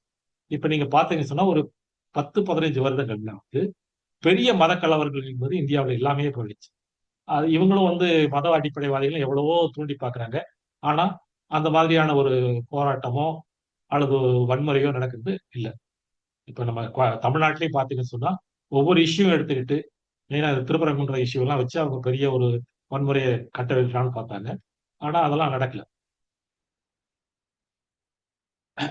இந்த தலைப்பிலேயே 2 சினிமா படங்கள் வந்திருக்கு. ஒன்று வந்து 1921, படத்து பேரே அதான், 1921 அப்படிங்கிறது. இந்த படம் வந்து 1988 வந்துச்சு. மம்முட்டி நடிச்சது. ஐவி சசி என்ற பிரபல இயக்குனர், அப்ப மலையாளத்துல இயக்குனர், தமிழ்லயும் அவர் பல படங்களை இயக்கியிருக்காரு. அவர் இயக்கிய படம். இந்த படம் வந்து ஓரளவுக்கு ஒரு நடுநிலைமையாக ஒரு மம்முட்டியை வந்து இந்த ஹாஜியாராகவும் ஹாஜி குணத் அகமது அவங்க காட்டின படம். அவரை வந்து ஒரு ஹீரோ மாதிரி காட்டியிருப்பாங்க. இருந்தாலும் அதனுடைய சம்பவங்கள் இதெல்லாம் வந்து ஒரு கரெக்டா இருக்கும் இந்த படத்துல. இது கேரள அரசுடைய விருது வாங்கிய படம். பின்னாடி வந்து 2021 குழா முதல் குழா வரை அப்படின்னு சொல்லி ஒரு படம் வந்துச்சு. அது ராஜா சிம்மன் அப்படிங்கிற ஒரு இயக்குனர் இயக்கியது. அதுல தலைவாசல் விஜய் தான் அந்த ஹாஜியாரா நடிச்சிருக்காரு. இந்த படம் வந்து முழுக்க முழுக்க ஒரு இந்துத்துவவாதிகளால் எடுக்கப்பட்ட படம் அப்படி மட்டும் தோணும். இந்த படம் 3 மணி நேரத்துக்கிட்ட ஓடும், 3 மணி நேரத்துக்கு மேலேயே ஓடும். அந்த படம் முழுவதும் நான் பார்த்தேன். அதுல ஒரு கொஞ்சம் பகுதி வந்து ஆரம்பத்துல ஒரு சரியாக அந்த இன்சிடென்ட் எல்லாம் சித்தரிச்சிருப்பாங்க. அப்புறம் போக போக அதை வந்து சுத்தமா அது ஒரு முஸ்லீம் வன்முறையாகவே காமிச்சு அந்த படத்தை முடிச்சிட்டாங்க. இந்த படம் வந்து டெக்னிக்கலா ஒரு நல்லா எடுக்கப்பட்ட படம். அந்த சூழ்நிலைகள், அந்த போட்டோகிராஃபி இதெல்லாம் நல்லா இருக்கும். ஆனா சொல்ல வந்த விஷயம் வந்து அவ்வளவு சரியா இருக்காது. அதாவது நல்ல கோட்டிங் தடவிய ஒரு நஞ்சு மாதிரி ரொம்ப பளபளப்பா இருக்கக்கூடிய ஒரு படம். முற்பகுதிகளில் சில இன்சிடென்ட்லாம் வந்து கரெக்டாக சித்தரிச்சிருச்சு இந்த படத்துல. அப்புறம் அது இல்லாம பல டாக்குமெண்ட்ரிஸ், பல கட்டுரைகள், புத்தகங்கள் அதெல்லாம் வந்து இந்த இன்சிடென்ட்டை பத்தி எழுதியிருக்காங்க. டாக்குமெண்ட்ரிகளும் உருவாயிருக்கு. அதை நம்ம யூடியூப்ல போய் பார்த்தாவே தெரியும். அதுல பெரும்பாலானவை பார்த்தீங்கன்னா அவங்க இந்துத்துவவாதிகளால அஹ், எடுக்கப்பட்டது. அவங்களுடைய பாயிண்ட் ஆஃப் வியூ எடுக்கப்பட்டது. ஏன்னா நம்ம எப்படி இதை இது வர்க்க போராட்டம் அப்படிங்கிற முறையில் அணுகிறோமோ, அது ஒரு டெஸ்ட், இது ஒரு கிரவுண்டு, இதை சரியா அனலைஸ் பண்ணக்கூடியதுக்கு ஒரு நிகழ்வு அப்படிங்கிற அணுகிறோமோ, அதே மாதிரி அவங்க மத அடிப்படைக்கு இது ஒரு டெஸ்ட் கிரவுண்டு அப்படின்னு சொல்லிட்டு பாருங்க எப்படியெல்லாம் நடந்திருக்கு, முஸ்லீம்கள் எப்படியெல்லாம் குடும்பம் பண்ணியிருக்காங்க அப்படின்னு சொல்லக்கூடியதுக்கு ஒரு டெஸ்ட் கிரவுண்ட் அவங்க நினைச்சுக்கிட்டு அவங்க இந்த டாக்குமெண்ட்ரிஸ், கட்டுரைகள் இதெல்லாம் அவங்க பகுதியில் நிறைய நடந்திருக்கு. ஸோ இப்ப இருக்கிற நிலைமையில வந்து வர்க்க பார்வையில இதை நாம புரிஞ்சுக்கிறதும் மக்களுக்கு எடுத்து சொல்வதும் நம்ம அது கடமை. அதை நம்ம எல்லாரும் செய்யணும், அதை புரிந்து கொள்ள வேண்டும் என்று கேட்டுக்கொண்டு எனது உரையை முடித்துக் கொள்கிறேன். கேட்ட தோழர்கள் அனைவருக்கும் நன்றி. கேள்வி, சந்தேகங்கள் அல்லது உங்களுடைய கருத்துக்கள் இருந்தால் தோழர்கள் தெரிவிக்கலாம். சங்கரன் நாயர்னு சொல்லி அந்த ஒரு லீடர், கேரளால இருந்து வந்த லீடர் வந்து முழுக்க முழுக்க காந்தியை எதிர்த்து இந்த மாப்பிளா போராட்டத்தை வச்சுதான் அப்படியே காந்தி எதிர்ப்புக்கு அதை அப்படியே யூஸ் பண்ணிக்கிற மாதிரி ஒரு ஃபுல் புக்கே விட்டுருக்காரு அந்த நேரத்துல. காந்தியை வந்து அரசியல இருந்தே வெளியேற்றணும் அந்த அளவுக்கு அவர் கோபத்தோட இந்த மாப்பிளா நிகழ்ச்சிகள், இந்த பெண்கள் வதைக்கப்பட்டது இதெல்லாம் வந்து காரணமாக்கி அவங்களுடைய பெட்டிஷன், கவர்னர் கொடுத்த பெட்டிஷன் இதை மட்டுமே ஒரு புத்தகமாக்கி கவர்மெண்ட் ரெக்கார்ட்ல இருக்க கிரைம் ரெக்கார்ட்ஸ் அதை பூரா அப்படியே புத்தகத்துக்குள்ள கொண்டு வந்து கம்ப்ளீட்டா ஆன்டி காந்தி புக்கு எழுதியிருக்கிறாரு. அப்ப இந்த மாதிரி வந்து அப்ப ரெண்டு விதமான லிட்ரேச்சரும் இருக்குதா அப்ப கேரளாவில். சிபிஐ எம் நம்ம நம்பூதிரி பாட்டு இவங்கெல்லாம் வந்து இந்த மாப்பிளா பற்றி புத்தகம் இந்த மாதிரி வியூஸுக்கு, உதாரணமா சங்கரன் நாயருடைய வியூஸுக்கு அப்போசிஷன் பண்ணி ஆல்டர்னேட்டிவ் வியூஸ் எல்லாம் இருக்குதான்னு சொல்லி கேட்கிறேன். தெரிஞ்ச கொஞ்சம் சொல்றேன். தொடர் அந்த மாதிரியான ஒரு புத்தகங்கள் அல்லது வெளியீடுகள் வந்து அந்த மாப்பிளாக்கள் இந்துத்துவவாதிகளால அப்பவே பரப்பப்பட்டது. ஆனா அது பெரிய ஒரு தாக்கத்தை ஏற்படுத்தலை. ஆனா கட்சியை பொறுத்த வரைக்கும் அவங்க வந்து இது ஒரு வர்க்க போராட்டம், அது திசை மாறி போயிடுச்சு அப்படிங்கிற மாதிரி தான் சொல்லிட்டு இருந்தாங்க. இதுல ஒரு நான் சொல்லாம விட்ட ஒரு விஷயம் என்னன்னா, இந்த இவங்களை எல்லாத்தையும் வந்து சுதந்திர போராளிகள், சுதந்திர போராட்ட வீரர்கள் அப்படிங்கிற மாதிரி ஒரு டிக்ஷனரி ஆஃப் இண்டிபெண்ட் மூவ்மெண்ட் அப்படிங்கிறதுல இவங்க பேரெல்லாம் சேர்த்துருந்தாங்க. இந்த போராட்டத்துல இறந்தவங்க அலி முஸ்லியார், அந்த குன்னத் ஹாஜியார், இவங்க பேரெல்லாம் இருந்துச்சு. இதை வந்து இந்த பாஜக அரசு வந்த உடனே இவங்கெல்லாம் வந்து மதவெறியர்கள், இவங்க பேர் இருக்கக்கூடாதுன்னு அவங்களையெல்லாம் நீக்கிட்டாங்க. அந்த காற்றுவரிசை வந்து ஒன்று போயிட்டு இருக்குது. இப்ப அந்த அவங்களை நீக்கிறத வந்து அவங்க சேர்க்கல, திரும்பவும் அதை அவங்களை சேர்க்கக்கூடாது அப்படின்னு சொல்லியிருக்காங்க. பட் அந்த கம்யூனிஸ்ட் கட்சியுடைய வியூ, காங்கிரஸுடைய வியூ வந்து அவங்க எல்லாம் போராட்டக்காரர்கள் தான், அதாவது சுதந்திர போராட்டத்துல பங்கு பெற்றுவாங்க அப்படின்னு சொல்லிதான் அவங்களுடைய வியூ. அது பெரும்பகுதி வெள்ளைக்காரர்களுக்கு எதிர்த்து என்ன காரணத்தினால போராடி இருந்தாலும் சரி, அவங்க எல்லாம் சுதந்திர போராட்ட வீரர்கள் அப்படிங்கறதுதான் ஒரு பெரும்பகுதியான ஒரு புரிதல். அவங்க எதுக்காக போராடினாங்க அப்படிங்கறதுதான் ஒரு மேட்டர் கிடையாது. இப்ப வாஞ்சிநாதன் எடுத்துக்கிட்டாவே அவர் வந்து சனாதனத்தை காப்பாற்றணும் அப்படிங்கிறதுக்காகத்தான் ராஜ்துறையை கொண்டாரு அப்படின்னு சொல்லி ஒரு பெருமதியான பேச்சு இருக்கு. அவருடைய கடிதம் ஒண்ணு எழுதி வச்சிருக்காரு இறக்கிறதுக்கு முன்னாடி, தற்கொலை செய்யறதுக்கு முன்னாடி. அந்த கடிதத்துல கூட அப்படித்தான் சொல்லியிருக்காரு. அவர் வந்து இந்திய சுதந்திரம் அடையணும் அப்படிங்கிறதுக்காக எல்லாம் பாடுபட்டமா தெரியல. அந்த மாதிரி தான் ஒவ்வொரு போராட்டமும். இப்ப ஜான்சி ராணி எடுத்துக்கிட்டீங்கன்னா அவங்க ஒன்றும் இந்திய சுதந்திரத்துக்காக போராடல. அவங்களுக்கு வந்து வெள்ளைக்காரங்க அவங்க அங்கீகரிச்சு, அதாவது அவங்களுடைய தத்து பிள்ளையும் அங்கீகரிச்சு அவங்களுக்கு பென்ஷன் கொடுக்கணும் அப்படிங்கிறது தான் அவங்க போராட்டம் ஆச்சு. ஸோ அதையெல்லாம் வந்து நம்ம ஒவ்வொன்றையும் போய் நுணுக்கி ஆராய்ச்சி இவர் எதுக்காக போராடினாரு, இவர் உண்மையாக சுதந்திரத்துக்காக போராடினாரா, அப்ப ஏதாவது ஒரு அல்லது இவருடைய பிரச்சனைக்காக போராடினாரா அப்படிங்கிறத எடுத்துக்கிறது முடியாது. வெள்ளைக்காரங்க எடுத்து போராடினாங்க, அதுல இறந்தாங்க, அது வெள்ளைக்காரங்களுக்கு ஒரு தலைவலியை கொடுத்தாங்க அப்படிங்கிற அளவு தான் நம்ம எல்லாம் எடுத்துக்கிறோம். ஆனா இங்க வந்து இந்த இந்துக்கள் படுகொலை செஞ்சது அப்படிங்கிறது வந்து கொஞ்சம் டைவெர்ட் ஆகி போயிடுச்சு. பட் கட்சிகளை பொறுத்த வரைக்கும், ஈவன் காங்கிரஸ், கம்யூனிஸ்டுகளை பொறுத்த வரைக்கும் அவங்க வந்து இதை ஒரு சுதந்திர போராட்டமாகவும் அவங்கள எழுச்சியை வந்து வெள்ளைக்காரர்களுக்கு எதிரான ஒரு எழுச்சியாகவும் தான் கருதுறாங்க. தோழர், ஆஹ் அதாவது இந்த காலத்தின் தேவையை ஒட்டி இந்த தலைப்பை நீங்க சொன்னது ரொம்ப பொருத்தமா இருக்கு. பொதுவா இந்த மாப்பிளா கலவரமும் அந்த போராட்ட நிகழ்வுகளை பற்றி சொல்லும் பொழுது 3 சிந்தனைகள்: காந்திய சிந்தனை, மார்க்சிய சிந்தனை, அன்று மத அடிப்படைவாத சிந்தனை. இந்த 3 சிந்தனைகளில் எந்த ஒரு மோதலும் போராட்டமும் மார்க்சிய பார்வையிலே வர்க்க போராட்ட அணுகுமுறையில பார்க்கணும்ன்றத வலியுறுத்தி நீங்க சொன்னதுக்கு ரொம்ப நன்றி. 3 விதமான பார்வைகள் இருந்தாலும் ஒரு நிகழ்வை வந்துட்டு வர்க்க போராட்ட அடிப்படையிலே பார்க்கணும் அப்படின்னு சொல்லி நீங்க சொல்லி இருக்கிறது சொன்னது ரொம்ப அருமை தொடர். நல்ல ஒரு புரிதலை கொடுத்ததற்கு வாழ்த்துக்கள் தொடர். நன்றி நன்றி தொடர். சரி தோழர், வேற யாருக்கும் கேள்வி இல்லை, அப்படி கருத்து இல்லைன்னு எடுத்துக்கலாமா தோழர்? அப்படிதான் நினைக்கிறேன். உங்களுடைய கருத்து இருந்தா சொல்லுங்க. சேர்த்து பேசுறேன் தோழர். நம்ம பொதுவா மனித மூளை செய்திகளை புரிந்து கொள்றதுங்கிறது இருக்கு இல்லையா, அது ஒப்பிட்டு தான் புரிந்து கொள்ளும். நீங்க இப்ப ஒரு தமிழ் தெரியாத ஒருத்தட்ட தமிழ் எழுத்துக்களை காட்டினா அது என்னன்னு தெரியாது. தமிழ் எழுத்துக்கள் தமிழ் தெரிஞ்ச ஒருத்தர்கிட்ட ஒரு படத்தை வரைஞ்சு காட்டினீங்கன்னா அது ஆனாம்பர். என்னன்னா அது ஆனாங்கிறத ஒரு டேட்டா பேஸ்ல இருக்கிறத போய் ஒரு மூளை ஒப்பிட்டு பார்த்து இது தமிழ்ல இருக்கிற ஆனாங்கிற எழுத்து அப்படின்னு முடிவுக்கு வரணும். ஒரு 4-5 மொழிகள் தெரிஞ்சவங்க கிட்ட கூட ஒரு அச்சிட்ட பகுதியை காட்டினீங்கன்னா அதுல அது இந்த மொழியில எழுதி இருக்கு அப்படின்னு அவங்களால புரிஞ்சுக்க முடியுது. அப்படிங்கிறது எங்க இருந்து வருதுன்னா, நம்ம மூளை சேகரிச்சு வச்சிருக்கிற தகவல்கள் அப்படிங்கிற மூளையோட டேட்டா பேஸ்ல அதை போய் தேடி அது கூட கம்பேர் பண்ணி தான் புரிஞ்சுக்கணும்.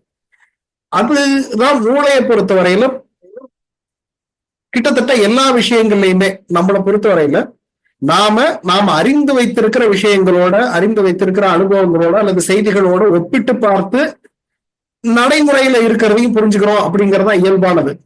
அந்த அடிப்படையில தான் வரலாற்று நிகழ்வுகளை நம்ம பார்வையில சரியான கோணத்துல அதை புரிஞ்சு வச்சுக்கிறதும், இன்று நடக்கிற விஷயங்கள், இன்னைக்கு நடக்கிற விஷயங்கள், இன்றைய காலகட்டத்துக்கு தோழர் தெளிவா குறிப்பிட்டார் இல்லையா, மார்க்ஸ் முதிர்ச்சியுறாத சமுதாயத்தினுடைய வெளிப்பாடு மத அடிப்படையில இருக்கும்னு சொன்னது அதுதான். இன்றைய காலகட்டத்துக்கு அது எப்படி வெளிப்படும் என்பதையெல்லாம் புரிஞ்சுக்கிறதுக்கு இந்த பழைய வரலாறுகளை ஆய்வு செய்யறதுங்கிறது ரொம்ப உதவிகரமான ஒரு முக்கியமான விஷயம்.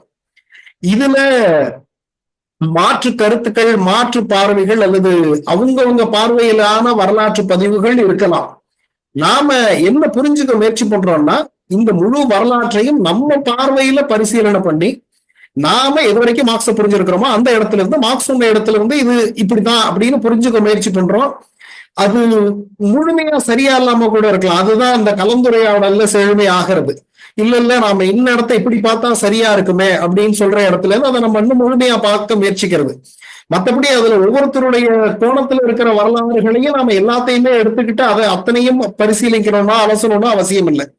அந்த அடிப்படையில நம்ம எடுத்துக்கிட்டதுல இருந்து இந்த போராட்டம் அது ஒரு சாராருக்கு, அதாவது இந்த யானையை தடவி பார்த்த கதை மாதிரி, ஒரு சாராருக்கு அது வெறும் மத கலவரம் மாதிரியும், இன்னொரு சாராருக்கு இப்படியான போராட்டமாவும், இப்படி ஒவ்வொரு இடத்துலயும் வெறும் சுதந்திர போராட்டமாகவும், அப்படி ஒவ்வொரு கோணத்திலையும் பார்க்கப்படும் போது அதுக்கு பின்னாடி இருக்கிற முழுமையான உண்மையான நோக்கம் அல்லது உண்மையான அடிப்படை காரணிகளை நாம அலசி ஆராயறது இருக்கு இல்லையா, அதுதான் மார்க்சிய சிந்தனை மைய உரைகளை பொறுத்த வரையில தேவை. அதைத்தான் தோழர் இங்க ரொம்ப தெளிவா நமக்கு முன்னாடி வச்சிருக்கிறார். அந்த அடிப்படையில நாம ஒரு இந்திய வரலாற்றில் இருக்கிற ஒரு சின்ன பகுதி, ஒரு சிறு பார்ட், அது வெறும் இந்திய சுதந்திர போராட்டம். தோழர் இப்ப கடைசியில கூட கோட் பண்ணார் இல்லையா, ஜான்சி ராணி போராடினதுக்கு ஒரு விஷயத்துக்காக இருக்கலாம், கட்டபொம்மன் போராடினது கூட வேற ஒரு விஷயத்துக்காக, இப்படி எல்லாமே தனித்தனியா அங்க நடந்ததா இருந்தாலும் அது ஒட்டுமொத்தமா இந்திய சுதந்திரத்துக்கான போர் அப்படிங்கிறதுல பங்களிப்பும் செய்திருக்கிறது அப்படிங்கிற அடிப்படையில சுதந்திர போராட்டத்தோட பார்ட்டா நம்ம எடுத்துக்கிறோம் இல்லையா. அது மாதிரி இது உண்மையில அதனுடைய அடிப்படை காரணிகள் எங்க இருந்தது, அதுக்கான அன்றைய காலகட்டத்து பொருளாதார கட்டமைப்பு எப்படி இருந்தது, அந்த அடிப்படையில இருந்து இது எந்த வகையில வெளிப்பட்டது அப்படிங்கிறத பாக்குறதா மார்க்சிய சிந்தனை மையத்தினுடைய சரியான வேலையா இருக்க முடியும். அந்த வேலையை தோழர் குமரன் அவர்கள் ரொம்ப தெளிவா இப்ப செஞ்சிருக்கிறார்.